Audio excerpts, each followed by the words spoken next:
श्री गणेशाय नमः। ओम नमः शिवाय। प्रिय मित्रों, आज हम सभी भगवान शिव के शिव पुराण की कथा का श्रवण करेंगे। मित्रों, शिव पुराण 7 संहिताओं में बटा हुआ है। सातों संहिताओं में विद्येश्वर संहिता सबसे प्रथम संहिता है। तो विद्येश्वर संहिता के अंतर्गत आज हम सभी अध्याय 16 का श्रवण करेंगे। तो आइए सच्चे हृदय से कथा का श्रवण करते हैं। ओम नमः शिवाय। पृथ्वी आदि से निर्मित देव प्रतिमाओं के पूजन की विधि, उनके लिए नैवेद्य का विचार, पूजन के विभिन्न उपचारों का फल, विशेष मास, वार, तिथि एवं नक्षत्रों के योग में पूजन का विशेष फल तथा लिंग के वैज्ञानिक स्वरूप का विवेचन। ऋषियों ने कहा, साधु शिरोमणे, अब आप पार्थिव प्रतिमा की पूजा का विधान बताइए, जिससे समस्त अभीष्ट वस्तुओं की प्राप्ति होती है। सूत जी बोले, महर्षियों, तुम लोगों ने बहुत उत्तम बात पूछी है। पार्थिव प्रतिमा का पूजन सदा संपूर्ण मनोरथों को देने वाला है तथा दुख का तत्काल निवारण करने वाला है। मैं उसका वर्णन करता हूँ, तुम लोग उसको ध्यान देकर सुनो। पृथ्वी आदि की बनी हुई देव प्रतिमाओं की पूजा इस भूतल पर अभीष्टदायक मानी गई है। निश्चय ही इसमें पुरुषों का और स्त्रियों का भी अधिकार है। नदी, पोखरे अथवा कुएं में प्रवेश करके पानी से भीतर से मिट्टी ले आएं, फिर गंध चूर्ण के द्वारा उसका संशोधन करें और शुद्ध मंडप में रखकर उसे महीन पीसें और सानें। इसके बाद हाथ से प्रतिमा बनाएं और दूध से उसका सुंदर संस्कार करें। उस प्रतिमा में अंग प्रत्यंग अच्छी तरह प्रकट हुए हों तथा वह सब प्रकार के अस्त्र शस्त्रों से संपन्न बनाई गई हो। तदंतर उसे पद्मासन पर स्थापित करके आदर पूर्वक उसका पूजन करें। गणेश, सूर्य, विष्णु, दुर्गा और शिव की प्रतिमा का, शिवलिंग का एवं शिव का द्विज को सदा पूजन करना चाहिए। षोडशोपचार पूजन जनित फल की सिद्धि के लिए 16 उपचारों द्वारा पूजन करना चाहिए। पुष्प से प्रोक्षण और मंत्र पाठ पूर्वक अभिषेक करें। अगहनी के चावल से नैवेद्य तैयार करें। सारा नैवेद्य एक लगभग पाव भर होना चाहिए। घर में पार्थिव पूजन के लिए एक कुडव अर्थात लगभग पाव भर और बाहर किसी मनुष्य द्वारा स्थापित शिवलिंग के पूजन के लिए एक प्रस्थ अर्थात सेर भर नैवेद्य तैयार कराना आवश्यक है। ऐसा जानना चाहिए।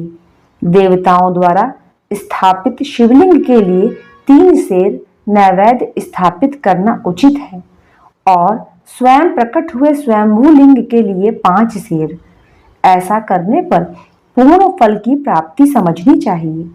इस प्रकार सहस्र बार पूजा करने से द्विज सत्यलोक को प्राप्त कर लेता है। 12 अंगुल चौड़ा, इससे दूना और 1 अंगुल अधिक अर्थात 25 अंगुल लंबा तथा 15 अंगुल चौड़ा जो लोहे या लकड़ी का बना हुआ पात्र होता है, उसे विद्वान पुरुष शिव कहते हैं। उसका 8वां भाग प्रस्थ कहलाता है, जो 4 कुंडव के बराबर माना गया है। मनुष्य द्वारा स्थापित शिवलिंग के लिए 10 प्रस्थ, ऋषियों द्वारा स्थापित शिवलिंग के लिए 100 प्रस्थ और स्वयंभू शिवलिंग के लिए 1 सहस्त्र प्रस्थ नैवेद्य निवेदन किया जाए तथा जल, तैल आदि एवं गंध द्रव्यों की भी यथा योग्य मात्रा रखी जाए तो उन शिवलिंगों की महापूजा बताई जाती है। देवता का अभिषेक करने से आत्मशुद्धि होती है, गंध से पुण्य की प्राप्ति होती है, नैवेद्य लगाने से आयु बढ़ती है और तृप्ति होती है, धूप निवेदन करने से धन की प्राप्ति होती है, धूप दिखाने से ज्ञान का उदय होता है और तांबुल समर्पण करने से भोग की उपलब्धि होती है। इसीलिए स्नान आदि 6 उपचारों को यत्न पूर्वक अर्पित करें। नमस्कार और जप ये दोनों संपूर्ण अभीष्ट फल को देने वाले हैं। इसीलिए भोग और मोक्ष की इच्छा रखने वाले लोगों को पूजा के अंत में सदा ही जप और नमस्कार करने चाहिए। मनुष्य को चाहिए कि वह सदा पहले मन से पूजा करके फिर उन उपचारों से करे। देवताओं की पूजा से उन देवताओं के लोकों की प्राप्ति होती है तथा उनके अवान्तर लोक में भी यथेष्ट भोग की वस्तुएं उपलब्ध होती हैं। अब मैं देव पूजा से प्राप्त होने वाले विशेष फलों का वर्णन करता हूँ। द्विजों, तुम लोग श्रद्धा पूर्वक सुनो। विघ्नराज गणेश जी की पूजा से भूलोक में उत्तम अभीष्ट वस्तु की प्राप्ति होती है। शुक्रवार को श्रावण और भाद्रपद मासों के शुक्ल पक्ष की चतुर्थी को और पौष मास में शतभिषा नक्षत्र के आने पर विधि पूर्वक गणेश जी की पूजा करनी चाहिए। 100 या सहस्त्र दिनों में 100 या सहस्त्र बार पूजा करें। देवता और अग्नि में श्रद्धा रखते हुए किया जाने वाला उनका नित्य पूजन मनुष्य को पुत्र एवं अभीष्ट वस्तु प्रदान करता है। वह समस्त पापों का शमन तथा भिन्न भिन्न दुष्कर्मों का विनाश करने वाला है। विभिन्न वारों में की हुई शिव आदि की पूजा को आत्मशुद्धि प्रदान करने वाला समझना चाहिए। वार या दिन, तिथि, नक्षत्र और योगों का आधार है, समस्त कामनाओं को देने वाला है। उसमें वृद्धि और क्षय नहीं होता, इसीलिए उसे पूर्ण ब्रह्म स्वरूप मानना चाहिए। सूर्योदय काल से लेकर सूर्योदय काल आने तक एक बार की स्थिति मानी गई है। जो ब्राह्मण सभी वर्णों के कर्मों का आधार है, विहित तिथि के पूर्व भाग में की हुई देव पूजा मनुष्यों को पूर्ण भोग प्रदान करने वाली होती है। यदि मध्याह्न के बाद तिथि का आरंभ होता है तो रात्रि युक्त तिथि का पूर्व भाग पितरों के श्राद्ध आदि कर्म के लिए उत्तम बताया जाता है। ऐसी तिथि का पर भाग ही दिन से युक्त होता है, अतः वही देव कर्म के लिए प्रशस्त माना गया है। यदि मध्याह्न काल तक तिथि रहे तो उदय व्यापनी तिथि को ही देव कार्य में ग्रहण करना चाहिए। इसी तरह शुभ तिथि एवं नक्षत्र आदि ही देव कार्य में ग्राह्य होते हैं। वार आदि का भली भांति विचार करके पूजा और जप आदि करने चाहिए। वेदों में पूजा शब्द के अर्थ की इस प्रकार योजना की गई है। पूज्यार्ते अनेन इति पूजा, यह पूजा शब्द की व्युत्पत्ति है। पूह का अर्थ है भोग और फल की सिद्धि, उसका नाम पूजा है। मनोवांछित वस्तु तथा ज्ञान यही अभीष्ट वस्तुएं हैं। सकाम भाव वाले को अभीष्ट भोग अपेक्षित होता है और निष्काम भाव वाले को अर्थ पारमार्थिक ज्ञान, ये दोनों ही पूजा शब्द के अर्थ हैं। इनकी योजना करने से ही पूजा शब्द की सार्थकता है। इस प्रकार लोक और वेद में पूजा शब्द का अर्थ विख्यात है। नित्य और नैमित्तिक कर्म कालांतर में फल देते हैं, किंतु काम्य कर्म का यदि भली भांति अनुष्ठान हुआ हो तो वह तत्काल फलद होता है। प्रतिदिन एक पक्ष, एक मास और एक वर्ष तक लगातार पूजन करने से उन कर्मों के फल की प्राप्ति होती है और उनसे वैसे ही पापों का क्रमशः क्षय होता है। प्रत्येक मास के कृष्ण पक्ष की चतुर्थी तिथि को ही महागणपति की पूजा एक पक्ष के पापों का नाश करने वाली और एक पक्ष तक उत्तम भोग रूपी फल देने वाली होती है। चैत्र मास में चतुर्थी को ही की गई पूजा एक मास तक किए गए पूजन का फल देने वाली होती है। और जब सूर्य सिंह राशि पर स्थित हो उस समय भाद्रपद मास की चतुर्थी को की गई श्री गणेश जी की पूजा एक वर्ष तक मनोवांछित भोग प्रदान करती है, ऐसा जानना चाहिए। श्रावण मास के रविवार को हस्त नक्षत्र से युक्त सप्तमी तिथि को तथा माघ शुक्ला सप्तमी को भगवान सूर्य का पूजन करना चाहिए। ज्येष्ठ तथा भाद्रपद मासों के बुधवार को श्रवण नक्षत्र से युक्त द्वादशी तिथि को तथा केवल द्वादशी को भी किया गया भगवान विष्णु का पूजन अभीष्ट संपत्ति को देने वाला बताया गया है। श्रावण मास में की जाने वाली श्री हरि की पूजा अभीष्ट मनोरथ और आरोग्य प्रदान करने वाली होती है। अंगों एवं उपकरणों सहित पूर्वोक्त गौ आदि 12 वस्तुओं का दान करने से जिस फल की प्राप्ति होती है, उसी को द्वादशी तिथि में आराधना द्वारा श्री विष्णु की तृप्ति करके मनुष्य प्राप्त कर लेता है। जो द्वादशी तिथि को भगवान विष्णु के 12 नामों द्वारा 12 ब्राह्मणों का षोडशोपचार पूजन करता है, वह उनकी प्रसन्नता प्राप्त कर लेता है। इसी प्रकार संपूर्ण देवताओं के विभिन्न 12 नामों द्वारा किया हुआ 12 ब्राह्मणों का पूजन उन देवताओं को प्रसन्न करने वाला होता है। कर्क की संक्रांति से युक्त श्रावण मास में नवमी तिथि को मृगशिरा नक्षत्र के योग में अंबिका का पूजन करें। वे संपूर्ण मनोवांछित भोगों और फलों को देने वाली है। ऐश्वर्य की इच्छा रखने वाले पुरुष को उस दिन अवश्य उनकी पूजा करनी चाहिए। आश्विन मास के शुक्ल पक्ष की नवमी तिथि संपूर्ण अभीष्ट फलों को देने वाली है। उसी मास की कृष्ण पक्ष की चतुर्दशी को यदि रविवार पड़ा हो तो उस दिन का महत्व विशेष बढ़ जाता है। उसके साथ ही यदि आद्रा और महाद्रा अर्थात सूर्य संक्रांति से युक्त आद्रा का योग हो तो उक्त अवसरों पर की हुई शिव पूजा का विशेष महत्व माना गया है। माघ कृष्णा चतुर्दशी को की हुई शिव जी की पूजा संपूर्ण अभीष्ट फलों को देने वाली होती है। वह मनुष्य की आयु बढ़ाती है, मृत्यु कष्ट को दूर हटाती और समस्त सिद्धियों की प्राप्ति कराती है। ज्येष्ठ मास में चतुर्दशी को यदि महाद्रा का योग हो अथवा मार्गशीर्ष मास में किसी भी तिथि को यदि आद्रा नक्षत्र हो तो उस अवसर पर विभिन्न वस्तुओं की बनी हुई मूर्ति के रूप में शिव जी की जो 16 उपचारों से पूजा करता है, उस पुण्यात्मा के चरणों का दर्शन करना चाहिए। भगवान शिव की पूजा मनुष्यों को भोग और मोक्ष देने वाली है, ऐसा जानना चाहिए। कार्तिक मास में प्रत्येक वार और तिथि आदि में महादेव जी की पूजा का विशेष महत्व है।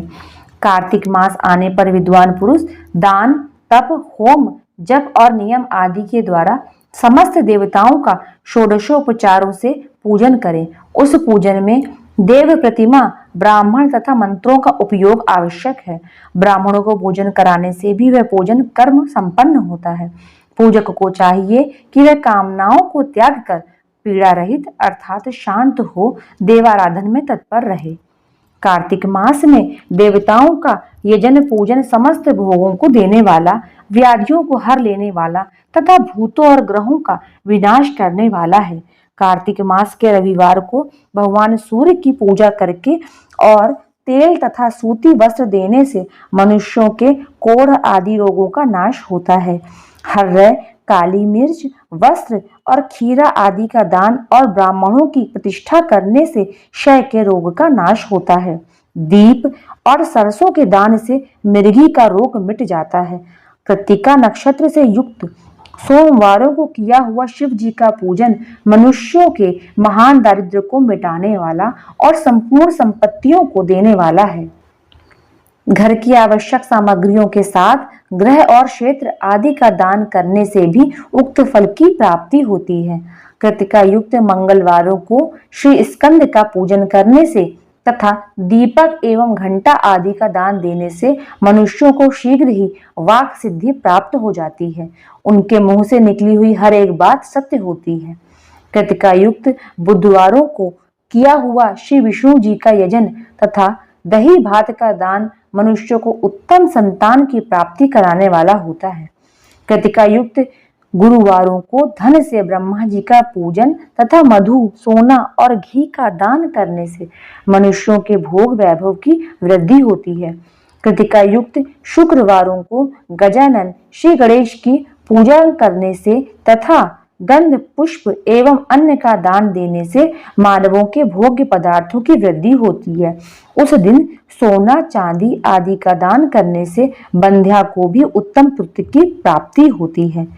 कृतिका युक्त शनिवारों को दिक्पालों की वंदना, दिग्गजों, नागों और सेतुपालों का पूजन, त्रिनेत्रधारी रुद्र, पापहारी विष्णु तथा ज्ञानदाता ब्रह्मा का आराधन और धन्वंतरी एवं दोनों अश्वनी कुमारों का पूजन करने से रोग, दुर्मृत्यु एवं अकाल मृत्यु का निवारण होता है तथा तात्कालिक व्याधियों की शांति हो जाती है। नमक, लोहा, तेल और उड़द आदि का त्रिकटु अर्थात सोंठ, पीपल और गोल मिर्च, फल, गंध और जल आदि का तथा घृत आदि द्रव्य पदार्थों का और सुवर्ण, मोती आदि कठोर वस्तुओं का भी दान देने से स्वर्गलोक की प्राप्ति होती है। इनमें से नमक आदि का मान कम से कम एक प्रहस्त अर्थात सेर होना चाहिए और सुवर्ण आदि का मान कम से कम एक पल।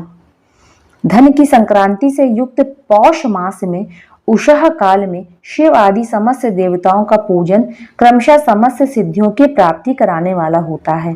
इस पूजन में अगहनी के चावल से तैयार किए गए हविष्य का नैवेद्य उत्तम बताया गया है। पौष मास में नाना प्रकार के अन्न का नैवेद्य विशेष महत्व रखता है। मार्गशीर्ष मास में केवल अन्न का दान करने वाले मनुष्यों को ही संपूर्ण अभीष्ट फलों की प्राप्ति हो जाती है। मार्गशीर्ष मास में अन्न का दान करने वाले मनुष्य के सारे पाप नष्ट हो जाते हैं। वह अभीष्ट सिद्धि, आरोग्य, धर्म, वेद का सम्यक ज्ञान, उत्तम अनुष्ठान का फल, इहलोक और परलोक में महान भोग, अंत में सनातन योग तथा वेदांत ज्ञान की सिद्धि प्राप्त कर लेता है। जो भोग की इच्छा रखने वाला है वह मनुष्य मार्गशीर्ष मास आने पर कम से कम 3 दिन भी उषा काल में अवश्य देवताओं का पूजन करे और पौष मास को पूजन से खाली न जाने दे। उषा काल से लेकर संगव काल तक ही पौष मास में पूजन का विशेष महत्व बताया गया है। पौष मास में पूरे महीने भर जितेंद्रिय और निराहार रहकर द्विज प्रातः काल से मध्याह्न काल तक वेद माता गायत्री का जाप करे। तत्पश्चात रात को सोने के समय तक पंचाक्षर आदि मंत्रों का जप करे। ऐसा करने वाला ब्राह्मण ज्ञान पाकर शरीर छूटने के बाद मोक्ष प्राप्त कर लेता है।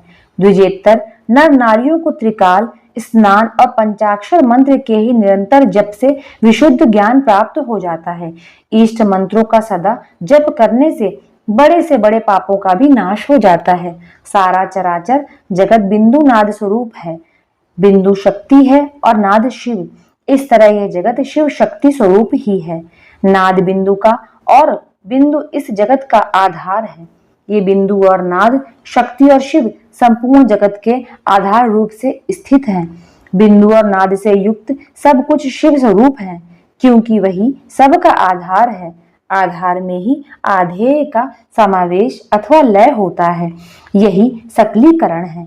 इस सकलीकरण की स्थिति से ही सृष्टि काल में जगत का प्रादुर्भाव होता है, इसमें संशय नहीं है। शिवलिंग बिंदु नाद स्वरूप है, अतः उसे जगत का कारण बताया गया है। बिंदु देव है और नाद शिव, इन दोनों का संयुक्त रूप ही शिवलिंग कहलाता है।